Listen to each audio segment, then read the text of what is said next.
Hey guys, and welcome back to Peter Surferoo. We're here with the Organic Man. How are you, mate? Good, mate. Good, thank you. Now, we're doing a tour of this huge organic farm. Now, this behind me, explain. It's a little eggplant, believe it or not. They turn into little yellow eggplants, and then eventually they go red. The African community uses them quite a bit actually too. So you won't see them in your normal supermarkets, but you'll see them in those specialist markets where you find those communities. So. And how long does it actually take from seed to this? This has probably been here, say 2 months now, nearly 3 months. 3 months now. It's probably got good fruit on it now. So yeah, it's pretty good. Way to go. Okay, let's go check out some more.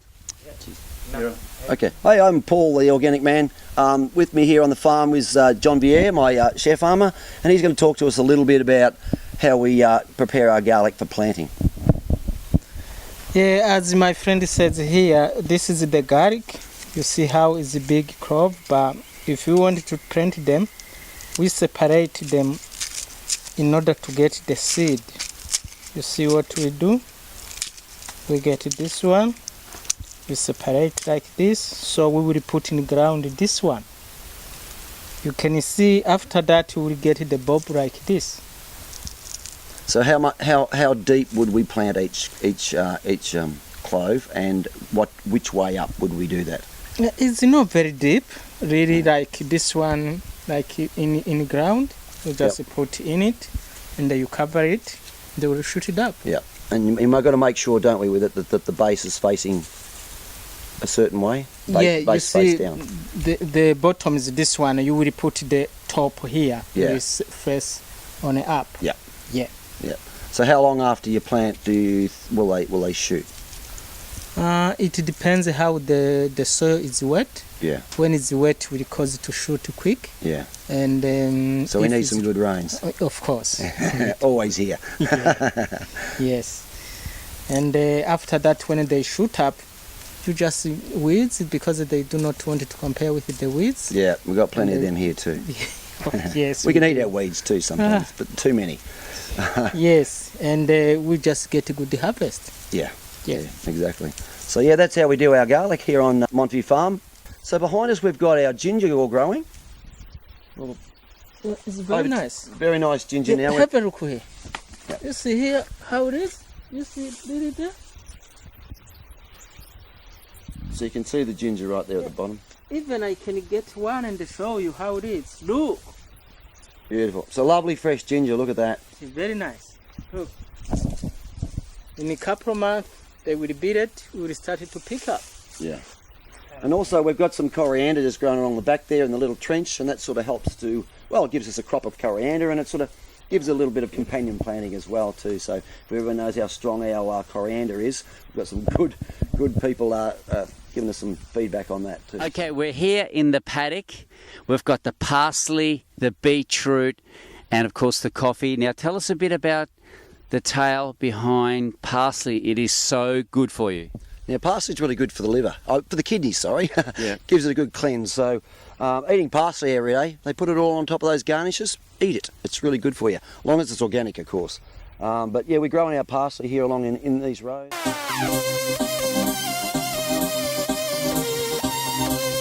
Excess water usually causes them to whiten off, and you'll see the shot Pete will show you. Also we're growing a bit of silver beet and some beetroot in between them all as well too, as well as the coffee trees, which are a long-term thing. Yeah. Now, anything red, purple, really good for you. Now beetroot, how long does it take from seed to grow to this and into our stomachs? We usually put them in as a seedling, but 3 months is just a bit over 3 months. They're usually generally ready to pull out.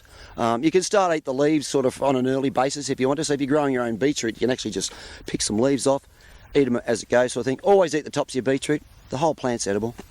Bet you didn't know that. And also another question I was going to ask, I'm always curious about, a lot of people say it's better to get them young when they're small, or the big ones aren't that good. Is that true? Yeah, I like them when they're a little bit smaller to medium. The larger ones seem to be, don't have as much sort of flavour. The flavour's still there, but yep. I just like them smaller. They taste better, easier to grate, easier to use, that sort of thing too. So. Good stuff. And of course the coffee trees, how long do they actually take to grow till we can actually pick them for the coffee? Well, look, They'll start to produce over in a few years. I think this is their second year here, so they're only small at the moment. Cool. 5 years is generally when we start to probably pick them to start to sell up a bit of coffee, that sort of thing. So 5 to 6 years is generally the time, you know. So it's a long-term thing. Good stuff. Guys, let's move on. We're in this paddock here now. We've got maize, the big one, and we've got our beans on the floor. Now, tell us a bit about the bean as it sprouts up. So they've planted the maize in. John Vieira's family will eat the maize. And then so afterwards, now, so that the maize is now finished, put the beans in afterwards and they'll actually climb amongst all this and even climb up some of the stalks so you can pick your beans up a bit higher. So growing them together is a bit of a companion idea, so they work sort of well together. You can actually plant the beans at the same time if you want to and let them grow together. So yeah, we've just done it afterwards in this instance. So if you're wondering what they're similar to, I suppose like passion fruit, it just climbs up. Yeah, climbing beans. Yeah, exactly. That's what they'll do. Cool. Otherwise, we can short them into a bunch, so they'll be a little bunch thing. But when you get climbing, it's a bit easy to pick when they're a bit higher. Yeah, more fun too. Let's move on. And behind me, sprouting, going off, avocados, mate. Tell us a bit about these fellas. Yeah, this is our Ferretti avocados. So they're a little bit only young at the moment, so there'll be a little bit to go before we start picking them. But this is only a small one of our small trees. We've got a lot of different varieties of avocados, small ones, big ones. Which ones do you reckon are the best tasting ones? Hass are the most popular. The reeds are very interesting. A lot of people love those. Those are the big round ones. Yes. They're very creamy. There are a few people who don't like them too, but I generally say between the two, they would be most.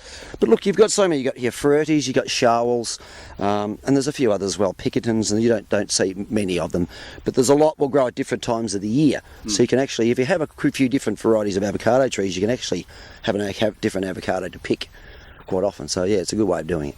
Sounds good. So in other words, I think the Hass would be like the Bowen mango and the commons would be the other ones, like not so good. Yeah, I think exactly. Although Ferrettis have a good backup too. I think your top three would be your Hass, your Reed and your Ferrettis.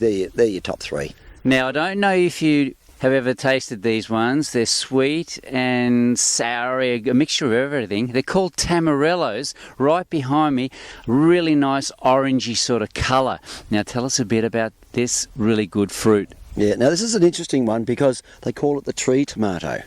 Right, so it's, like you said, it's got that interesting sweet flavour, but not quite right. And so it tastes a bit similar to a tomato, but it's sweeter than that too. So yeah, good. It's a perennial, so it's ongoing plant. It always is here. So yeah. And it's like every year it sprouts and gives fruit. Yeah, exactly too. And as you see now, we've got the beans and everything underneath it, just mulched it all down. We've had a bit of a dry season. I expect to see these, well, they're starting, you can see the new shoots on them already now, so they're starting to really come back. The farm, after last week, 220 mil last week. So yeah, it's good kickstart to the season, to winter time. You've just found a really nice lime tree. It's not a very good season for them, but just tell us a bit about the lime as we've got a shot of you just handling some of the fruit. The limes themselves. Yes. Oh, what a good plant. You can put the fruits. They use a lot of beer, don't they? It's just a good medicinal plant. Citrus. I love citrus. Not too many bugs that worry it too much. We got the beetles a bit and some borers, so which they've struggled this year with a bit of rain, and lack of rain. So, but we've got a few specimens that we should be able to save and get back on board this year. Cool. Now, straight in front of me, guys, we're just having a look at this plant. Tell us a bit about it. Like you said, you can actually eat this plant. Yeah, it's called taro. It's a root crop, useful in permaculture. A lot of the island people eat them. So yeah, it's a really great plant to grow. This is a very small version of it. Actually, there's two in this position too. So this will grow, 7 feet or 8 feet high and really wide. And these, as you can see, there's quite a few around the place. These started from one plant, so they're now being spread out. All the babies have been spread out all over the place. So we hope to see them in our stall this year, actually, yeah. Well, that's about it, mate. I've had a really enjoyable organic occasion here.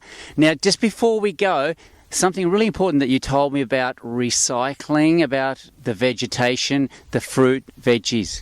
So what we do here is we recycle everything on the farm. The planet itself is a controlled, a closed system where it recycles itself. So we do that here. We'll grow beans to add nitrogen back to the soil from what we take out, and we keep we just put it back into the soil, build it. We grow plants especially to put back into the soil for nutrition. So we've got to keep the nutrition on the farm. Every time you grow something and take it away, you're taking nutrition away. So you've got to put it back. Sounds good, mate. It was a pleasure talking and chatting to you. I'll see you at the markets again. The Organic Man going off. Pete the Surferoo. See you soon, guys. Yeah.